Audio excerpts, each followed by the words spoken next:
말씀드립니다. 오늘 본문에 보면 예라는 말이 있습니다. 예라는 말이 있고 또 아멘이라는 말도 있어요. 우리 하나님은 긍정적인 그런 하나님이십니다.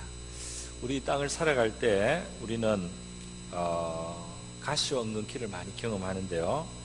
인간이 타락한 이후에 이 땅에 가시와 엉겅퀴가 나게 되었다. 성경은 그렇게 말하고 있습니다. 그러니까 인간의 환경이 이제 악화되었다는 것입니다. 죄가 없는 세계는 모든 것이 조화롭고 모든 것이 선하고 아무 고통이 없는 세계지만은 죄가 들어온 이상은 이 세계에 고통과 또 어려움과 문제들이 발생하게 되었다 말이죠. 그래서 가시와 엉겅퀴가 있는 세계에 우리가 살아가고 있습니다. 여기에 고통이 있고요, 슬픔도 있고요, 여기에 방황하는 그런 시간도 있습니다. 혼돈도 있고 또 무엇보다도 죽음이 있는 세계에 우리가 살아가고 있어요. 그래서 이런 세상을 살다 보니까 사람들은 살아가는 중에 한 번쯤은 자기를 정말 불행한 사람이라고 생각할 때가 있습니다. 그래서 이 세상에서 나처럼 이렇게 불행한 사람이 있을까, 이런 생각을 안 해보는 사람이 아마 없으리라 저는 그런 생각을 합니다. 아마 우리가 제일 저 사람은 행복할 것이다 이렇게 생각하는 사람도 그 사람이 살던 중에 아마 어느 시간에는 내가 제일 불행한 사람이다 이렇게 아마 생각을 한 시간이 있었으리라 저는 그런 생각을 해봅니다. 그러면 이런 슬픔이 있는 세계를 과연 살 가치가 있는가? 왜 이렇게 우리는 슬픈 세계, 고통 있는 세계를 살아야 되겠는가? 살 필요가 있는가? 이런 회의를 사람들은 하게 되는 거죠. 그래서 저는 성경 말씀을 통해서 오늘 추수감사주의를 맞아서 우리가 이 땅을 긍정하면서 살아갈 수 있는 이유가 하나님께서 어떻게 말씀하시는지를 한번 말씀을 들어보려고 합니다. 먼저요, 이 세상에 비록 이 가시 엉겅퀴 같은 것들이 있어도 이 세상이 버려진 세계가 아니라는 사실입니다. 이 세계는 여전히 자비로우신 하나님께서 많은 사랑을 가지시고 그 관심을 가지시고 돌보시는 그런 세계라는 사실을 성경은 말하고 있다는 것입니다. 그래서 시편 104편이 있는데요, 이 하나님의 그 선하심으로 이 만물들을 대하시는 그것을 묘사한 아주 아름다운 시편 104편 10절에서 24절의 말씀인데요, 제가 좀 읽다가 여러분과 같이 읽도록 하겠습니다. 10절부터 한번 비춰주시기 바랍니다. 여호와께서 샘을 골짜기에서 솟아나게 하시고 산사이에 흐르게 하사 각종 들짐승에게 마시게 하시니, 여러분, 샘물이 그냥 흐르는 게 아니고요, 하나님이 들짐승들을 마시게 하려고 위에서부터 높은 데서 물이 솟아서 낮은 데로 흘러가요. 이것이 하나님이 생명체들을 살리려는 하나님의 의도에서 나왔다는 겁니다. 그냥 된 게 아니에요. 들나귀도 해갈하며 공중의 새들도 그 가에 깃들이며 나뭇가지 사이에서 지저귀도다. 지금 하나님의 관심의 대상을 말하고 합니다. 들짐승, 들나귀, 공중의 새들이 살아가는 것도 하나님이 관심을 가지고 그 살아갈 수 있도록 도와주신단 말입니다. 그가 그의 누각에서 산에 물을 부어주시니 주께서 하시는 일의 결실이 땅을 만족시켜 주는도다. 이 땅에 만족이 있다는 것은 주님이 하시는 일의 결실입니다. 할렐루야. 하나님이 돌보심으로 이 땅에 이 살아있는 것들이 어떤 만족을 얻는 겁니다. 그가 가축을 위한 풀과 사람을 위한 채소를 자라게 하시며 땅에서 먹을 것이 나게 하셔서 사람의 마음을 기쁘게 하는 포도주와 사람의 얼굴을 윤택하게 하는 기름과 사람의 마음을 힘있게 하는 양식을 주셨도다. 하나님이 이 양식을 말이죠, 주시는 근본이 하나님께로부터 옵니다. 물론 농부가 일한다 하지만 농부가 해서 보태는 게 있긴 있지만 하나님이 주신 바탕이 없이는, 하나님이 주신 능력이 없이는, 하나님이 주시는 해와 비가 없이는 농부가 할 수 있는 일은 작은 것입니다. 그렇지 않습니까? 하나님이 농부에게 지혜도 주시는 거예요. 그래서 농부에게 힘을 주셔서 농부가 일하는 것 같지만 이게 하나님이 양식을 사람에게 주신다. 16절에 보면 여호와의 나무에는 물이 흡족하며 곧 그가 심으신 레바논 백향목들이로다. 새들이 그 속에 깃들이며 학은 잣나무로 집을 삼는도다. 높은 산들은 사냥을 위함이며 바위는 너구리의 피난처로다. 너구리한테는 너구리의 살 집이 있습니다. 바위가 많은 데가 너구리가 살기가 좋아요. 학은 잣나무에 집을 짓고 말이죠. 그 동물들마다 살만하게 살 수 있는 그 기술을 주시고 말이죠. 살 수 있는 그 스킬이 있어요, 동물들이. 어떤 느린 것은 변장을 잘하고요. 그래서 살만한, 자기는 약하지만은 또 그 주변의 환경을 이용해가지고 살아갈 수 있도록 그 나름의 재능을 주십니다, 하나님께서. 할렐루야. 그 하나님의 긍휼하심이 이 세계에 스며져 있어요. 19절에 여호와께서 달로 절기를 정하시며 해는 그 지는 때를 아는도다. 이 해가 말이죠, 적당한 때에 지는 겁니다. 그죠? 물론 이게 우리가 이 세상이 그렇게 이 전체가 돌아가는 건 알지만, 만약에 해가 제때 안 지고 자기가 해가 져야 될 때 안 지고 계속 해가 떠 있으면 사람들이 살기 괴로워져요. 적당한 때 해가 뜨고 적당한 때 밤이 되고 낮이 되었어요. 우리가 이 환경이 쉴만하기도 하고 또 일할만하기도 하고 적당하게 모든 것이 조절이 되고 있습니다. 20절, 주께서 흑암을 지어 밤이 되게 하시니 살림의 모든 짐승이 기어나오나이다. 젊은 사자들은 그들의 먹이를 쫓아 부르짖으며 그들의 먹이를 하나님께 구하다가 해가 돋으면 물러가서 그들의 굴 속에 눕고. 물론 사자가 말이죠, 이거는 지금 이제 영적인 의미로 말하는 겁니다. 사자들이 자기들의 기술과 능력으로 그렇게 사냥을 하는 것 같지만, 이것이 그 깊은 데 들어가면 그 먹이를 주시는 분은 하나님이시다. 사자들에게도. 그리고 사람들은 나와서 일하며 저녁까지 수고하는도다. 우리 24절 같이 한번 읽겠습니다. 시작. 여호와여, 주께서 하신 일이 어찌 그리 많은지요. 주께서 지혜로 그들을 다 지으셨으니 주께서 지으신 것들이 땅에 가득하니이다. 아멘.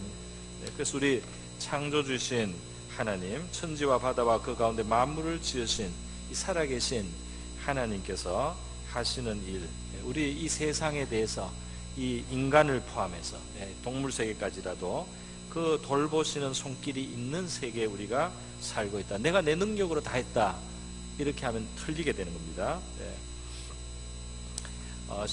사도행전 14장 17절에 보면 사도 바울이 루스드라 전도하면서 복음 전합니다. 창조주께로 돌아오라 그랬어요. 근데 그들에게 설명합니다. 그들은 이방인이고 창조주를 섬기지 않고 그냥 우상을 섬기지만은 그들도 하나님의 혜택을 받고 있다는 사실을 전했어요. 여러분에게 하늘로부터 비를 내리시고 결실기를 주시는 선한 일을 하셨습니다. 하나님께서 음식과 기쁨으로 여러분의 마음을 만족하게 하셨습니다. 이것이 하나님이 자기를 여러분에게 그동안 증거해 오신 것입니다. 이렇게 사도 바울이 하나님의 감동으로 전했단 말이에요. 이것을 우리 성경에는 일반 은총이라고 하는데요, 성경이 아니고 우리 신학에서는 일반 은총이라고 합니다. 이것은 모든 사람에게 정말 하나님이 베풀어 주시는 은혜예요. 자연 만물뿐 아니라 이 사회, 국가라는 조직이나 이런 질서, 세상을 이끌어 나가는 사람들에게 지혜와 판단력, 남다른 지도력을 주셔서 이 세상이 이런 식으로 남아, 우리는 문제가 많다고 하지만 그나마 명철한 사람도 있고 지혜로운 사람도 있고 유능한 사람들이 있기 때문에 세상이 이만큼 된다는 겁니다. 이것이 하나님이 이 세상을 붙들어 주시는 은혜라는 거예요. 우리 세상을 살아가다 보면 말이죠, 때로는 진짜 안 좋은 환경, 예를 들면 태풍이 불어서 막 집이 파손되고 물에 잠기고 농사 망치는 그런 일도 있습니다만은, 부분적으로 그런 일들이 있지만은 이 하나님이 하시는 일은 큰 자비와 지혜로 이 세상을 사실은 여전히 돌보신다는 사실입니다. 어떤 사람들은 이제 그렇게 분석을 하고 있습니다. 뭐냐면은 태풍이 말이죠, 태풍이 피해를 좀 입히기는 하지만은 태풍이 하는 일이 너무 많다는 거예요. 태풍이 불면서 바다를 막 휘젓고 비를 끌어다가 막 뿌리기 때문에 이 지구 생태계가 유지가 되는 거예요. 이 적조들이 사라지고 말이죠, 산소가 바닷물 속에 많이 들어서 그 생명들이 살 수 있게 되고요. 그리고 적도 부근에 열기가 흩어지게 되고 말이죠. 그리고 이 지상에 지상에 있는 공급되는 물의 30%가 이 태풍들에 의해서 공급이 된다는 거예요. 그래서 이 태풍이 없으면 안 된다는 겁니다. 그리고 태풍이 피해를 입히는 것 같아도 태풍이 없으면 또 세상에 안 되는 거예요. 그래서 지금 요즘은 이 기술이 발달해서, 과학이 발달해서 이 날씨를 좀 조절할 수 있는 그런 기술이 있습니다. 그런 하늘에다가 어떤 물질을 하면은 이렇게 비가 내리게 하고 억지로 비가 내리게 하거나 이렇게 하면은 태풍을 없앨 수도 있다는 거예요. 태풍을 좀 감화시킬 수도 미리. 그러나 태풍이 없으면은 더 문제가 많기 때문에 그걸 안 쓴다. 제가 이렇게 들었습니다. 태풍이 없을 수도 있지만 태풍이 없어지면은 더 문제가 많아지기 때문에 이 태풍을 그냥 있게 한다는 거예요. 사람들이요. 우리 미국에서 얼마 전에 통계를 냈어요. 통계를 냈는데 한 해 동안에 미국에서 이 자연의 그 기후 문제로 몇 사람이나 죽었는가 보니까 미국 전체 1년에 한 370명 정도가 사망을 했어요. 그런데 자동차 사고로 그해 죽은 사람이 몇 명인가 봤더니 42,600명이었어요. 그리고요, 범죄로 피해를 당한 사람은, 물론 여기는 다 죽은 건 아니지만 범죄로 피해를 본 사람은 1년에 137만 명입니다. 그러니까 이 재난은 사람들이 만들어요. 하나님이 자연의 그런 것들은 코스트가 없는 것은 아니지만 그것은 꼭 있어야 된다는 거예요. 그러니까 하나님께서 심지어 이 풍랑과 태풍과 이런 것을 통해서도 이 세계를 유지하시고 여전히 지키시는 그런 손으로 이 세상을 대하시고 있다 말이죠. 그래서 예수님께서는 공중의 새를 먹이시고 들의 꽃을 입히신다 이렇게 표현했습니다. 그 하나님이 돌보시고 있다는 겁니다. 사람이, 동물도 그런데요, 사람이 하나님 알거나 모르거나 하나님의 돌보시는 세계에 있어요. 적당한 능력을 주시고 적당한 환경을 주시고 적당한 것을 얻을 수 있도록, 살아갈 수 있도록 도와주시는 하나님의 손길이 있는 세계에 우리가 살고 있다는 사실을 믿으시기를 바랍니다. 다 자기 능력으로 사는 게 아니에요.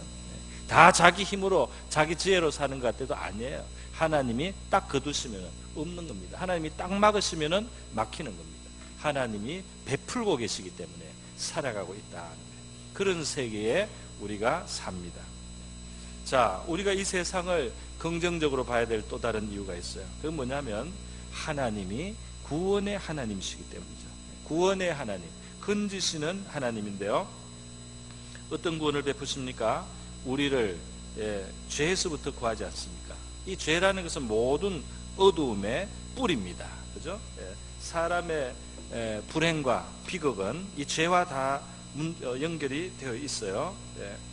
그래서 이 하나님이 그 구원자이신 예수님을 보내신 그 장면을 우리 마태복음에 보면 어두움에 앉아있는 사람들, 사망의 그늘에 앉은 자들에게 빛이 비추었다 이렇게 표현이 되어 있습니다. 할렐루야.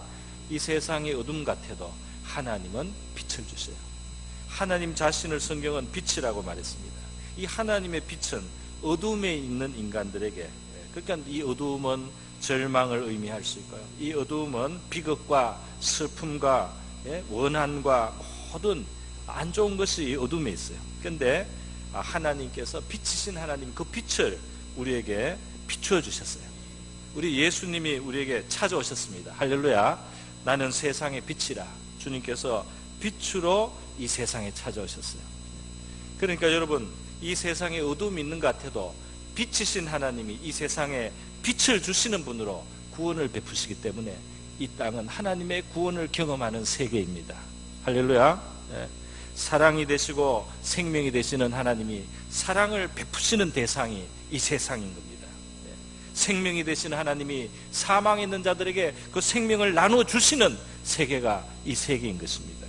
그렇기 때문에 이 세계는 지금 우리가 살아갈 때 저주와 심판과 같은 비극이 있어 보이지만 여기에 빛이신 하나님으로부터 오는 구원이 역사하고 있기 때문에 이 세상은 살만한 세계예요. 할렐루야. 여러분, 예수님께서 오늘 이 본문 말씀에 보니까 그 예수 그리스도는 예하고 아니라 함이 되지 않았다. 이 말은 예수님께서 19절에 그렇게 되어 있습니다. 예수님께서 하나님 아버지의 모든 뜻에 대해서 순종하셨는데요, 그 예수께서 순종하신 그 순종의 모습은 어떤 모습인가? 우리가 아는 대로 십자가에 달려 죽는 데까지 순종하셨는데, 그것은 누구를 위한 행동이냐면 우리를 위한 것이라는 겁니다. 하나님의 아들이 십자가에 달린 게 우리를 위한 일이라는 거예요. 그것이 우리를 위한 일인데 왜 그렇게 하느냐 말이죠. 그것은 우리의 저주를 거두시기 위해서, 우리의 어두움에서 우리를 건져내시기 위해서 하나님이 치르신 값이라는 겁니다. 그래서 예수님이 하나님께 순종하고 십자가를 지시고 희생을 당하시고 저주를 받으셨을 때 하나님의 앞에서 우리는 저주를 벗고, 죄 때문에 오는 모든 저주를 벗고 하나님의 약속을 얻을 수 있는 존재가 되었다. 이렇게 지금 말씀을 하고 있어요. 우리가 아멘으로 받을 수가 있다는 겁니다. 진실로 그렇습니다. 하나님의 아들의 순종이 우리를 구원했습니다. 우리를 구원합니다. 우리가 이렇게 아멘하는 것, 그렇습니다. 하나님이 하신 일을 그렇습니다. 진실로 그렇습니다. 아멘할 때에 하나님께 영광을 돌린다. 할렐루야. 얼마나 좋습니까? 우리가 우리의 저주를 예수께서 다 지셨다 할 때 우리가 참으로 그렇습니다, 믿음으로 화답하면요, 우리에게도 좋지만은 하나님께 영광이 된답니다. 우리에게 좋고 하나님께 영광이 되니까 얼마나 좋아요. 그죠? 무슨 어려운 일을 하라는 게 아니고 하나님이 하신 일을 아멘이라고 인정하고 마음에 받으라는 겁니다. 그래서요, 하나님께서는 예수 안에서 우리를 이 어둠에서 건지시는데, 우리를 위해서 자기를 내어주신 그리스도는 우리를 죄에서만 건지는 게 아니라 우리의 삶 속에 살아계신 구원자가 되셔서 우리의 삶의 문제 속에 그 해결을 해주시는, 구원을 삶 속에 또한 베풀어 주시는 주님이 되신단 말이에요. 원래 하나님은 건지시는 분이고, 그 기도를 인생의 광야 사막 맹마른 곳에서 방황하며 부르짖을 때, 또 풍랑에서 부르짖을 때 그 응답하시고 역사하시는 하나님이다. 이사야 61장에는 그 백성들의 모습을 표현을 했어요. 그리고 하나님이 주시는 구원을 말했습니다. 그 백성들은 굉장히 어두운 데 있는데 하나님은 빛으로 그들을 건져내십니다. 마음이 상한 자가 있는데 그들을 고치시는 분입니다. 포로된 자가 있는데 자유를 주신다 그랬어요. 갇힌 자가 있는데 노임을 선포한다 그랬습니다. 슬픈 자가 있는데 위로하신다고 했습니다. 슬퍼하는 자에게 화관을 주신다 그랬어요. 화관이 이 꽃으로 된 이 머리에 관이 아니겠습니까? 또 죄에 앉아 있는 사람이 있습니다. 죄를 뒤집어 썼다는 것은 정말 절망하고 슬퍼하고 탄식하는 모습이에요. 그런데 죄를 대신하여 기쁨의 기름으로, 기쁨의 기름을 부어주신다. 슬픔을 대신하여 찬송의 옷을 입혀주신다. 근심을 대신해서 하나님의 영광을 나타낼 자라 일컬음을 받게 하신다. 이런 말씀이 있어요. 이 하나님은 구원자로서 우리를 만나주시는 것입니다. 그래서요, 이렇게 하나님께서 우리에게 구원이 되시기 때문에, 이 살아가는 이 세계 속에서 구원이 되시기 때문에 이 땅이 어려운 것 같아도 이 땅은 정말 살아갈 가치가 많은 것입니다. 그뿐 아닙니다. 이 구원의 하나님은 말이죠, 우리가 사는 이 세계뿐 아니라 이 이후의 세계까지, 다시 말해서 우리의 죽음 이후에 내생의 삶까지, 영원까지 하나님께서는 우리에 대하여 관심을 가지시고 우리를 위하여 일하시고 있단 말이에요. 그것을 예수님께서는 요한복음에서 제자들에게 표현하셨습니다. 마음에 근심하지 말라. 하나님을 믿으니 또 나를 믿으라. 내 아버지 집에는 거할 곳이 많다. 너희들이 장차 가 있을 영원한 아버지의 집이 있단 말이에요. 그렇게 말씀했어요. 이 땅을 하나님을 의지해서 살아가는 사람들에게 하나님께서는 이 땅은 영원한 곳이 아니구나, 이 땅은 나그네로서 살다가 우리가 우리를 지으신 분에게로 돌아가야 된다. 이 사실을 알고 이 땅을 살아가는 사람들을 위하여 하나님께서는 하늘의 도성을 예비하셨다고 했습니다. 천국을 말하는 거죠. 천국을 예비하셨다. 자, 이렇게 이 땅을 사는 동안에 우리는 이러한 구원의 하나님을 알게 되고, 이 구원의 하나님을 경험하게 되고, 이 구원의 하나님이 주시는 약속을 가지고 살아갈 수 있기 때문에 이 세상은 정말 살만한, 긍정해야 될 세계란 말입니다. 자, 마지막으로요, 이 땅을 살아가야 될 중요한 또 이유가 있어요. 그것은 이 땅이 가시와 은근키가 있음에도 불구하고 말이죠, 이 땅에서만 얻는 너무나 귀한 것들이 있다는 겁니다. 우리가 받는 구원 외에도 말이죠, 더 좋은 것들이 있어요. 그게 뭐냐 하면은, 하나님은 이 세상을 우리가 그냥 살게 하는 것이 아니고 우리를 교육하고 있습니다. 아주 좋은 학교라는 겁니다. 우리 좋은 학교에 가기 위해서 수업료 많이 내지 않습니까? 수업료 내지 않습니까? 그 좋은 학교에 가서 배워야지 또 좋은 그 미래가 있으니까요. 이 세계가 말이죠, 은근히 가시가 있어서 안 좋아 보이는데 하나님이 만드신 아주 좋은 최고의 학교라는 거예요. 여기서 우리는 진리를 배운다는 겁니다. 여기서 우리는 하나님에 대해서 배운다는 겁니다. 여기서 우리는 우리 자신에 대해서 배우는 겁니다. 피조물인 우리의 위치를 배웁니다. 여기서 우리는 옳은 길이 무엇인지를 배웁니다. 영원하신 우리의 아버지의 집에 우리가 갈 사람으로서 무엇을 택하며 살아야 되는지를 우리가 교육을 받고 배우면서 살아간다 이 말입니다. 이 진리를 배우는 것이에요. 그래서 겸손하게 자기를 반성도 하고 이렇게 살아가는 사람은요, 이 연세가 들면은 뭔가 더 나아지는 게 많이 있어요. 그죠? 많은 것이 좋아집니다. 더 생각이 깊어져요. 그죠? 더 겸손해지기도 하고요. 교훈을 받으며 사는 세계. 그냥 막 동물들이 그냥 막 약육강식으로 사는 그것처럼 보일 때도 있지만은, 그렇지만 이 세계는 하나님의 손이 있었어요. 하나님의 그 통제하는 손이 있어서 우리에게 교육하고 배우게 하시는 그런 도구로 이 세상이 사용되고 있단 말이에요. 그러니까 이 세상은 가치가 있습니다. 여러분, 또한 이 세상은 말이죠, 우리에게 시련을 주는 것 같아도 이 세상은 우리가 우리를 지으신 창조주 하나님의 성품을 닮아가는 바로 그러한 양육의 장소예요. 이 땅이 양육의 장소입니다. 여기서 우리가 하나님의 형상을 닮아가는 겁니다. 여기서 우리가 남을 용서하는 것을 배우는 겁니다. 여기서 우리가 남을 사랑하는 것을 배우는 겁니다. 남을 위해서 봉사하는 것을 배우는 겁니다. 나만 위해서 사는 것이 아니고 다른 사람을 귀하게 여기고 기뻐하는 하나님을 닮은 것을 배우는 겁니다. 그래서 여기서 하나님 닮아가는 너무나 귀한 교육의 자리라는 거예요. 그러니까 이 세상은 가치가 있어요. 또 있습니다. 이 땅에서 우리가 얻을 수 있는 게 뭐냐면요, 천국에 가면은 너무 좋을 텐데 이 땅에 천국보다 나은 게 있어요. 천국도 너무너무 좋지만은 이 땅에서만 얻는 다른 그 메리트가 있다 이 말입니다. 그게 뭐냐 하면은, 천국에서는 물론 기쁨이 충만하고 사랑과 은혜가 충만하지만 천국에서 할 수 없는 게 있어요.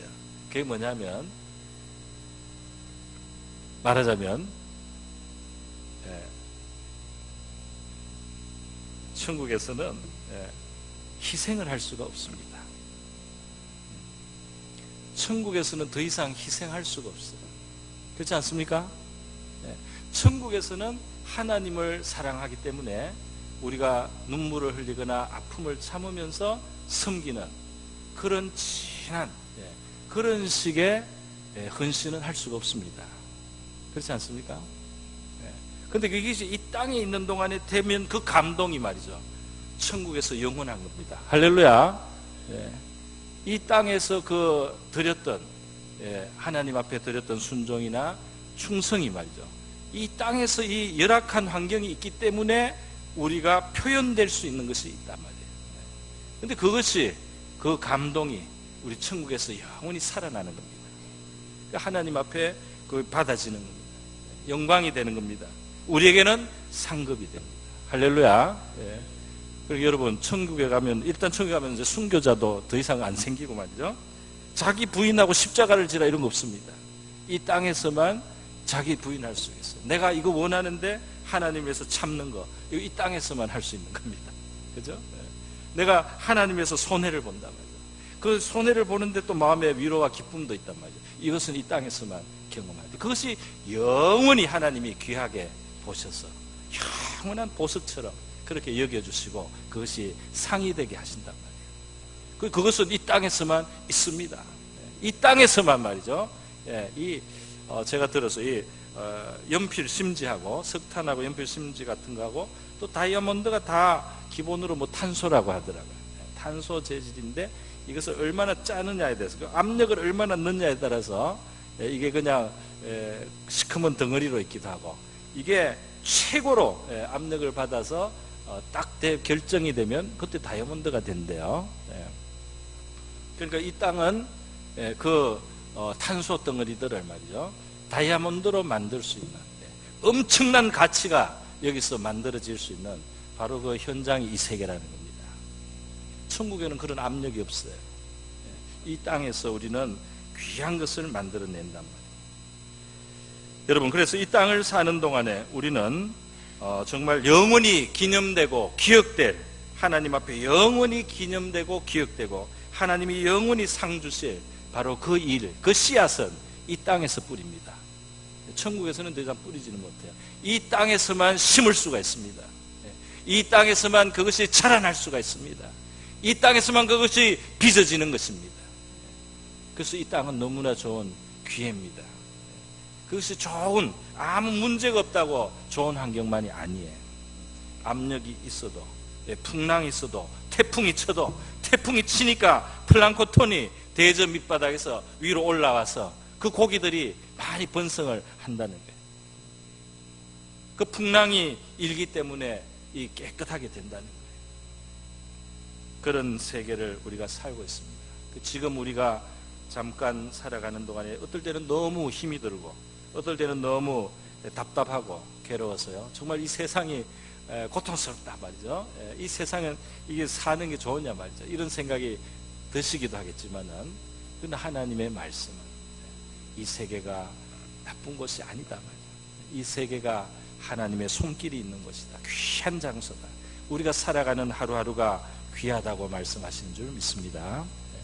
그래서 우리가 이 세상을 사는 동안에 우리의 삶 속에 정말 가치를 주시고 또 우리에게 구원을 베풀어 주시고 우리에게 정말 넓은 사랑으로 자격이 없는데도 베풀어 주시는 그런 하나님의 손길이 있는 세계 속에 우리가 살아간다는 사실을 기억하시고 우리가 감사하고 또 기쁘게 또 용기를 가지고 살아가시는 저와 여러분 될 수 있기를 축원드립니다.